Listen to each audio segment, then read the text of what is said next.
মেহনত না করেন ওইরকম আলেম সাজে কোন রকমের লাভ হবে না। জোরে বলেন ঠিক কিনা?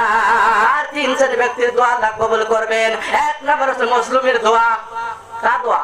মুসলিমের দোয়া। জেলখানায় বসে আত্মনাদ করছে, অনেক আলেম ওলামারা জেলখানায় বসে আত্মনাদ করছে। এই যদি আপনার এই আলেম ওলামারা যদি বরদোয়া করে, কখনোই এই বাংলার জমি থেকে সারা পৃথিবী থেকে করোনা যাবে না। এখন আইছে ওমিক্রন, কথা বলেন ঠিক কিনা? এরপর কোন গজব আসবে আল্লাহই ভালো জানে। এখনই আপনি স্টপ হয়ে যান, কোরআনের বিপক্ষে আইন পাস করবেন না।